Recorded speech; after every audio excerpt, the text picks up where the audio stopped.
look The at elbow is the knee of the arm. Bam. Joey just dropping Conceptualized for bombs. y'all. What are you, Terence Crawford?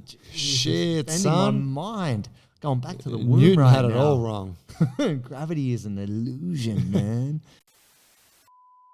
Ladies and gentlemen, welcome to another Bulletproof for BJ podcast. I am JT, and I'm here with ever dynamic Joey. What's up, fam?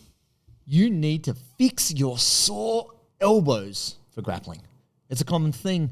You're getting into jiu-jitsu, you're rolling a lot, and you're like, oh, elbows, sore. I can't, straightening the arm's painful. And this is a challenge. It's a challenge for so many people, gi or no gi.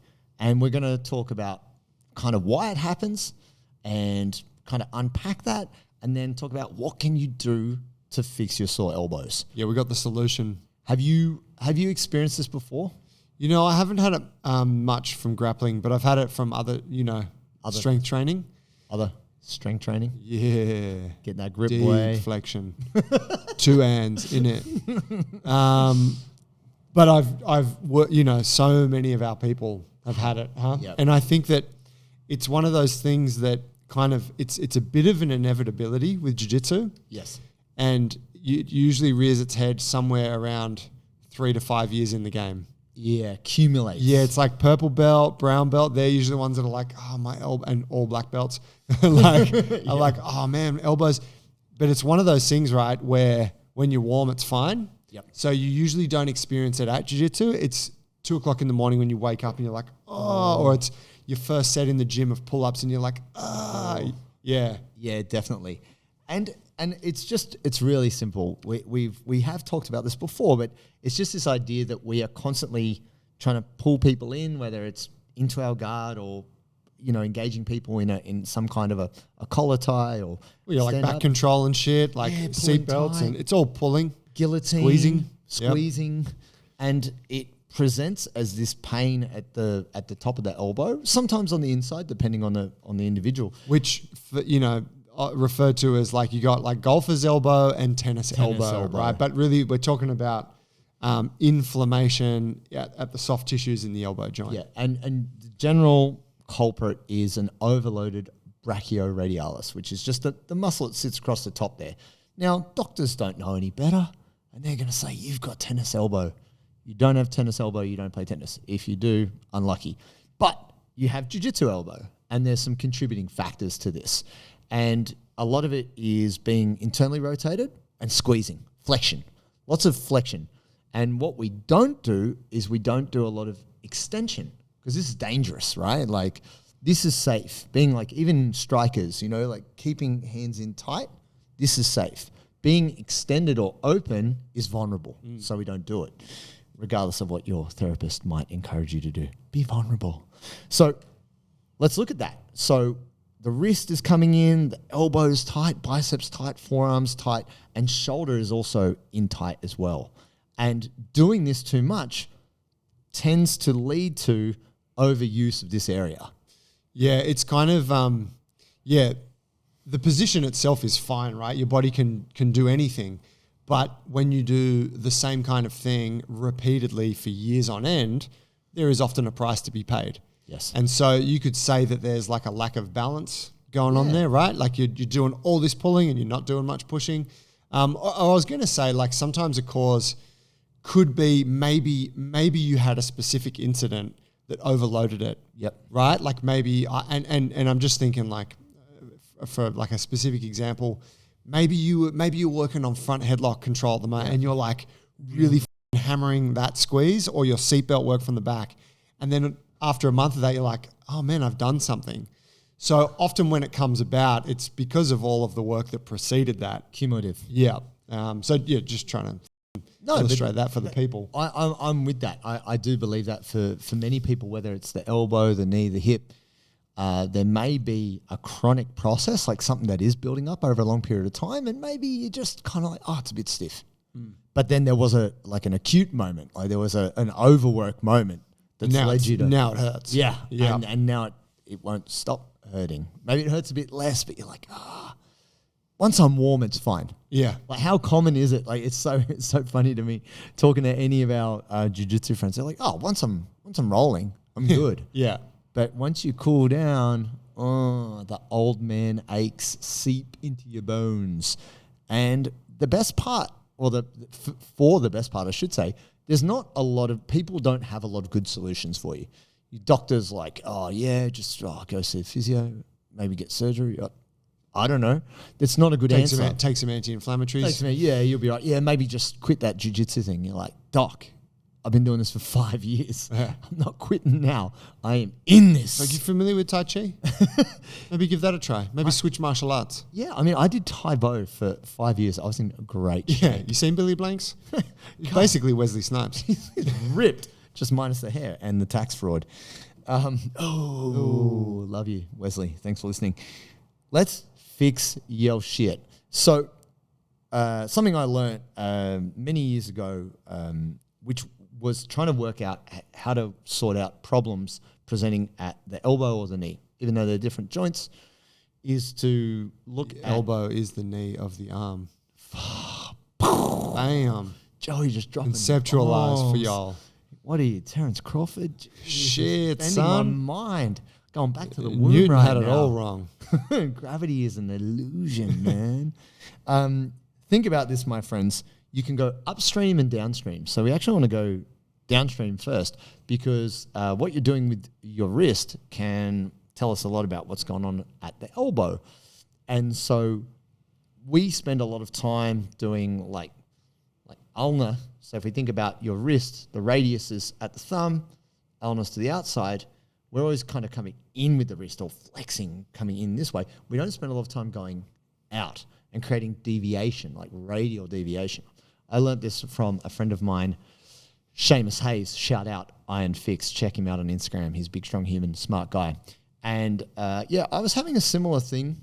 Wrists were a bit jacked. And he's like, well, how much time do you spend doing this? And I was like, not a lot. And he's like, well, you should. And it wasn't so much that my elbow was in pain, just my wrist. I was having trouble with my wrist.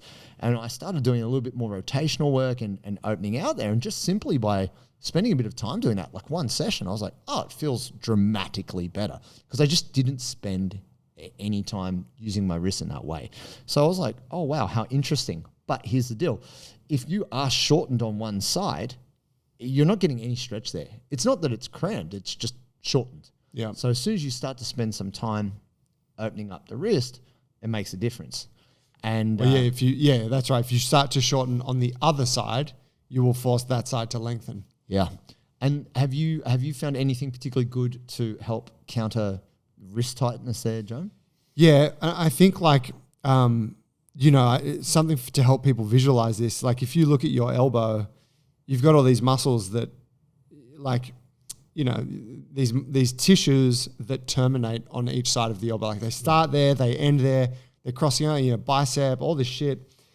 Those are the same muscles that work into the shoulder and work down into the wrist. Yes. And so it kind of makes sense when I think about it like that anything that you do for your wrist, like the next drill we're going to talk about, stretches the muscles, which are also responsible for elbow function. Yes. Like it's kind of all part of the same structure. Yeah, it crosses over from the forearm to the hand. Yeah. And then that crosses over the elbow up to the upper arm. Exactly. Yeah. The trapped fist press, which we put out there a lot, where you make a fist, you place the back of the fist on the ground, you trap it with your other hand, and then you do your best to extend, to lock your elbow out, straighten your arm and rotate your elbow pit forward. We posted about it a bunch, but we'll do it again. But that drill for sure just hits all of this shit up. Like for any grappler, right? I remember when you showed it to Shanji Hibero. Yeah. And he was like, oh, f-. And he looked, oh wait, you showed it to him and you showed it to Josh Hinger, right? As well, yeah. That's right. It is the jiu-jitsu man killer. Any strong, so I say man, woman, any strong jiu-jitsu person, you get them to do this and they're just like, grotesque. Yeah. What are you doing to me? Yeah. I think, and when you do it, it's one of those things where you're like, wow, I've never stretched that before. Yeah. That's what's happening, right? Like we're just looking at tissues that get contracted a lot. Chronically shortened. Yeah, but we just never express them through full range of motion. And so while stretching isn't always the answer, it often is. For something like this, maybe the first thing would be just to express range of motion. So a stretch allows you to do that. Yeah, and also getting like a bit more blood flow into these areas, right? Because there's a point at which when the muscles start traveling down to the extremities, it stops being so much muscle as being more connective tissue, more tendon, more ligament, whether it's ligamentous. Very nice. Oh, it's a great word, great phrase. Where'd I get that?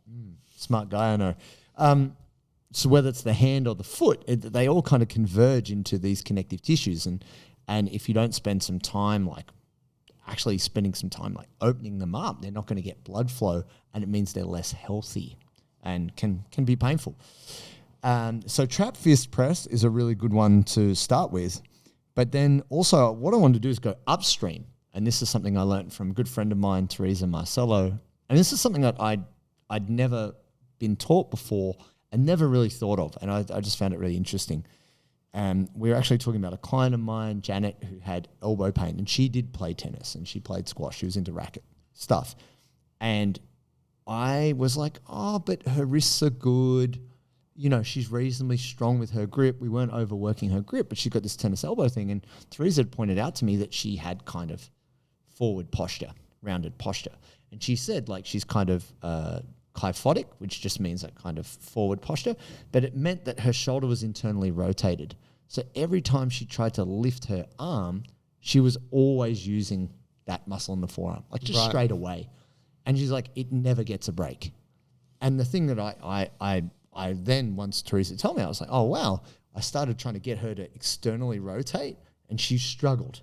She's so tight there. And she couldn't, I was trying to get her to supinate her grip and externally rotate her shoulder, and she just couldn't. Like I was like, oh, wow, that's a blind spot right there. And if you look at most humans, not even jiu-jitsu folks, external rotation in the shoulder is pretty garbage. And forward posture of the upper spine and head. Ladies and gentlemen, if you want the best gear for BJJ, you need to go to pariathletics.com. These are our guys. They support the show. George, great guy, great creator, awesome colors, awesome styles, and also the best fit. It feels great. And that's the thing. It's not just that it looks good, it feels good. And the thing that for me, I love the most is I can wear the stuff at jiu-jitsu, but then also they've got that other side, the cool side where you can wear it off the mats. And they are our exclusive partner in apparel. If you want to get bulletproof gear, you've got to go to pariathletics.com. And when you buy anything at checkout, enter bulletproof20 for 20% off. Oh, yeah. And so when talking about fixing the shoulder, which is something I hadn't connected to the elbow, opening up that posture, like thoracic extension, is a huge unlock for actually taking pressure off your elbow. Yeah, well, and I think because it's hard to address the shoulder without first addressing the upper back. Yes. So it's like upper back, shoulder, elbow. Yeah. It kind of flows on, even though this isn't obvious. And you might be listening to this going, what the fuck are you talking about? What are you talking about, bruh? And we're going to get to it, guys, so don't freak out. We're going to unpack this in a very accessible way. But let's get to these tight tissues. Yeah, so let's zero in on the elbow. Zero in on the elbow. First thing you need to do is you need to be doing some soft tissue work. You have to. You can't get away from it, whether you get a professionally strong ex-Thai boxer lady to beat the shit as you're doing a down elbow on your forearm like that. A not very happy ending there. Or you've just got a lacrosse ball, whatever it might be, you've got to beat those tissues up. Yeah, lacrosse ball's a real good one. You can just get it like a hard massage ball, jam it into the elbow, and then jam yourself against the wall. Yeah. And then just really, really super slowly, kind of small little movements back and forth. Oh. You're going to find some gnarly shit if you do it, honestly. Oh. It's pretty hideous. The other one I like, which I only discovered recently, is just to lie down and then lift a barbell onto it. Oh. And then because you've just got the natural weight of the bar and you're just rolling it back and forth. That's real nice. It is not real nice. Yeah, it's pretty f***ed up. Joe says that with a cold psychotic hum. It's real nice. But a massage gun is good for these things where you can just be sweet, because it's just efficient for you to apply force without having to apply much force. The gun does that. Yeah, definitely. And we, I will. We've done at least 3 videos on this topic, so I will link those. And you had even done, if you're someone we'll just step slightly to the side, talk about more the golfer's elbow, like the inside, you were doing the kneeling on the forearm thing. Yeah. You kind of get down and chuck your shin on there. That's so brutal. Like I hadn't seen you do it before in the context of us just hanging out. And how did I learn this through Instagram? I saw you do it. I'm like, yeah, I'll do that. Oh my God. It's a good one, actually. I got to share that. Why is that so painful? Like it's funny because it's not particularly technical as such, but in terms of the pressure it puts and then the amount of relief you get afterwards, it's epic. Yeah, it's just like where like if you could just put your arm on a table and someone could just grab like a rolling pin that your mum uses to make, pastry-based items and just roll that, like that's awesome. Yeah. And that's kind of what we're trying to recreate here. The rolling pin doesn't have like the beauty of the massage ball or someone else doing it for you with their hands is that they can get into the different layers of tissue and there's some deeper stuff in the forearm that is f***ed up. Brutal. But as like a general kind of one, that rolling pin vibe is good stuff. Miraculous. And so why are we encouraging you to do this? Because this is going to get blood flow into some of those nooks and crannies that you're not getting it. And it is incredibly uncomfortable. But what that means is when we go to the next stage, your stretching and mobility work is going to be more effective. Yeah. So we're chewing the gum. The analogy that was given to me, rightly or wrongly, but this is one that I think most people can grip. When you first take some chewing gum out, whether it's a stick or a little pellet, chiclets, when you take it out of the packet and it's cold and you just pull on it or twist it, it'll just break and it's stiff.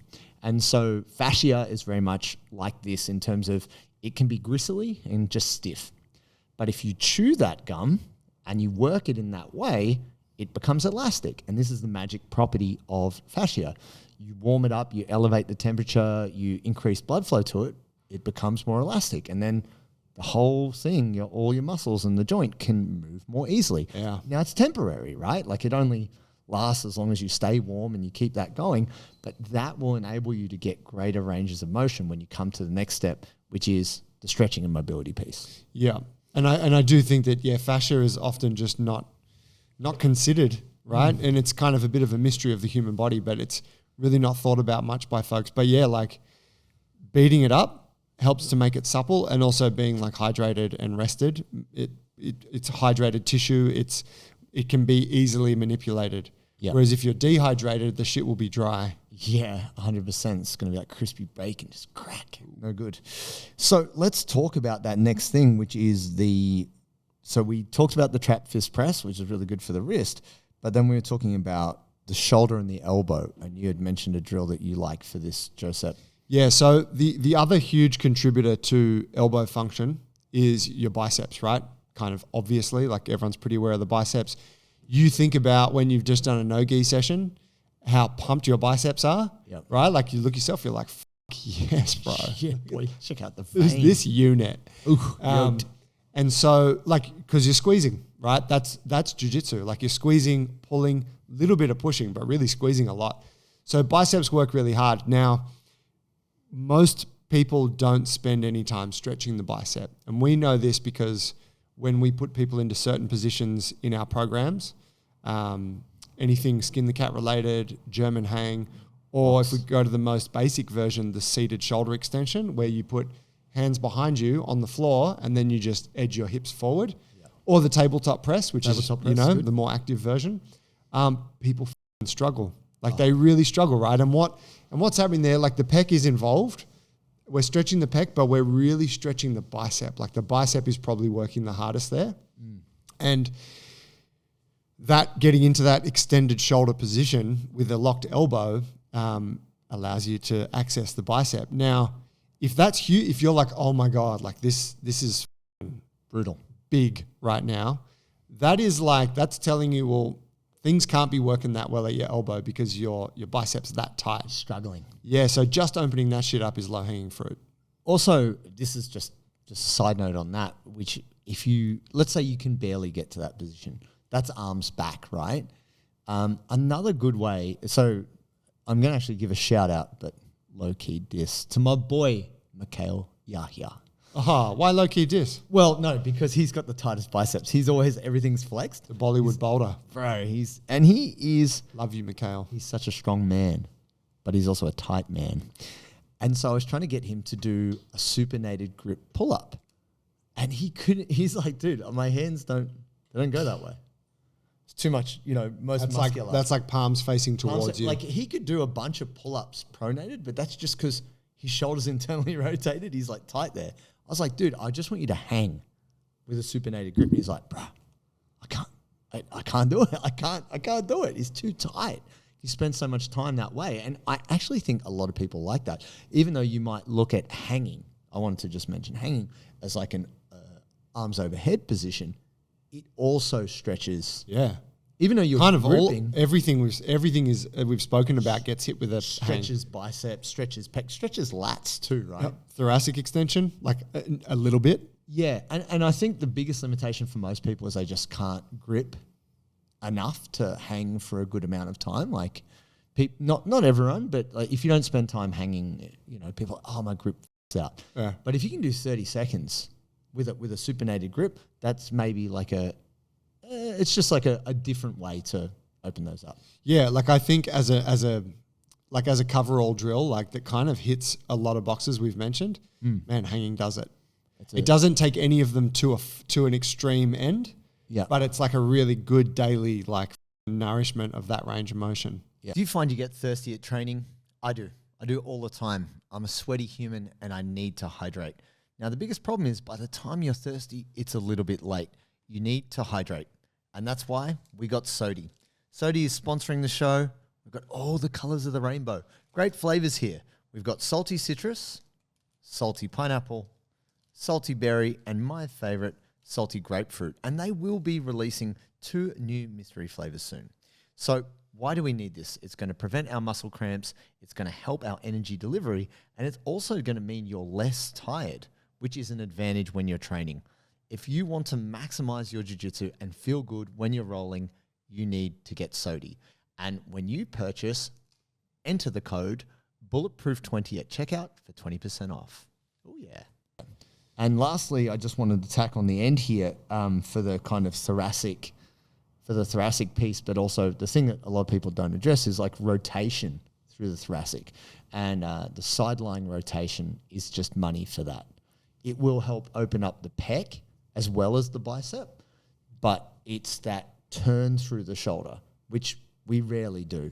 That rotation through the torso. Torso in general, all the way from the hip. Rib cage. Like I actually did it on Monday night with Casper over at Vantage, who is a unit. He is a Polish stonemason. Say no more. Bro, you just, my guy. When this gets his hands on you, you just you feel weak, But so he was like, what can I do what were we working on? He had some issues like with his back, and I was like, let's try a couple things. And I put him into the sideline rotation, and he got to like on his side and he was in pain. He couldn't turn. And I'm like, yeah, keep turning. And he's like, cannot. And we got him there. We stayed in there for a couple of minutes and I was pushing and he was like fighting for it. Kurva. But he was like, he's like all of this. So I'm thinking it was like serratus anterior, like, and we've been talking about fascia, like a lot of fascial shit going on through here. Yeah.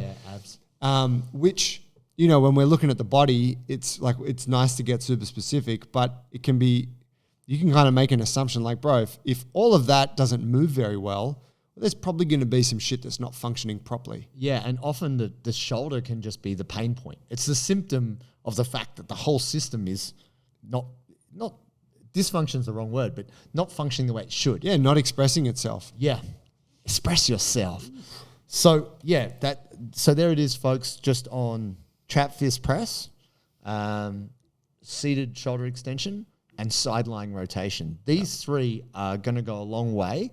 Even though they're not all just elbow stretches, by opening these tissues up, you're going to get a fair bit of relief at the elbow in that way. Can I add a bonus measure? Please. So we said like the soft tissue, like the massage for blood flow, and it's really all about blood flow, right? Like especially when you're in pain and you're like, I got to just get out of pain. Blood flow is the thing that's going to help you in that moment. But voodoo floss Oh, yeah. is a really good one. And really, it's the same thing. You might have seen it on our Instagram. It's where you wrap a blood flow restriction band around the joint and cover on either side of it. You wrap it quite tight, so you're essentially restricting blood flow from getting to that joint. And then you're doing some like work, like swinging your arms around or whatever, or doing some like half rep push-ups. A bit awkward because you got this band on, which is creating a demand for blood flow. But restricting. Yeah, but blood flow can't get in, so there's like this build-up of blood trying to get in. And then once you feel pretty dizzy and that's the hurt, you take the band off and then you get this overcompensation of blood that gorges the joint. That and the massage stuff for me are the go-to, particularly for people who are in elbow pain, but it's like, hey, I'm here to train. Yes. It's all right, we'll do this first and then do your jiu-jitsu or do your strength training. Yeah, or just get a hypodermic needle and just inject adrenaline straight into the tissue. No, don't do that. That's not medical advice. Don't do that. But here's the last little kind of caveat, which is this will work really well at the time. So doing the soft tissue, doing the mobility work, it's going to feel good when you do it. But when you then go to jiu-jitsu and then kind of undo all your good work, similar to, for a while I was wearing toe spacers, and then I just go put my shoes on. Yeah. And But I jam put my the spacers on for like 15 minutes. But bro, come on, I was bound to fix my foot, you know.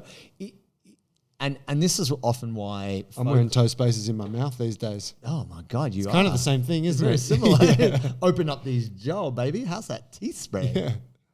But it's an interesting thing because it has become popular in S&C circles to bash on stretching and bash on certain mobility work because it's like, oh, it's Band-Aid. Like it doesn't work. Well, it's it's no, short term. It is does. usually the critique. But if you incrementally do it over time, like if you do it consistently over time, you do get improvements, but you do need strength work to support it, to sustain it. Yeah, and intelligent strength work, not always, but often stretches at the same time. Yeah. Right? So say with this, it's like, if you've done that and you're like, yeah, I've done the seated shoulder extensions and that's feeling good, well, then now we can go to a strength drill that's also going to nourish that same range of motion, right? Like when you're lying back on an incline bench doing bicep curls, Sure. or a German hang on the rings. It's like now you're getting the stretch and the load. And the load at the same time. And that kind of means, well, that's taking care of everything now. Yeah.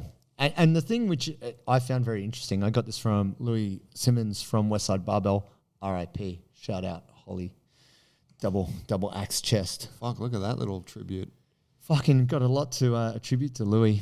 But here's the thing, he would make, because powerlifters get sore elbows too, right? Because they're benching, they do bicep curls and they load the biceps up pretty heavy for all their rowing variations. To help counteract this elbow pain, he would make them do super high volume banded tricep extensions, like a lot. It was so interesting because he's quite a smart guy, a bit fair dictator of a coach, but he was always about trying to get his guys feeling as good as they could to do the big hard shit. And so they had some really interesting good stuff. But he said that because most powerlifters spend too much time shortened, probably similar to jiu-jitsu folks, they needed to spend time in extension. And this was an interesting thing too, that throwing back to that comment I said about Seamus Hayes, spending time opening your wrist up. When you do the tricep extension and you point your thumb down, you're getting that activation through the tricep and you're getting that radial deviation as well. And that provides this big stretch through the bicep and the forearm and loading up through the opposite side. It's really maxing out that extension. Yeah, and we just don't do it. I mean, you know, like whatever, we might do push-ups or something in jiu-jitsu, but most jiu-jitsu folks don't have remarkable triceps, you know. We don't have really good pushing strength. That's more of a striker's type thing. And yeah, definitely I have put extra time more recently into trying to get my triceps stronger, and I never get elbow pain. Like, just do not. And it's definitely because I'm doing less flexion and I'm doing more extension. Yeah. And it's helped me a lot. So banded tricep extensions is a nice little thing that you can throw on as an accessory where you just attach a band to a pull-up bar, grip either side of the band, and you're extending your arms all the way down, and just getting in, a couple of sets of those at the end of a workout really helps create that space and load up the other side, which isn't getting that attention. Yeah, I like that. So there it is, folks. Fixing your sore elbows. Now, if you would like to spread the good word, because that's what we need. We need your help. We need you to get out there and help more good folks like yourself to like, subscribe. You can share this content if you want. You don't have to.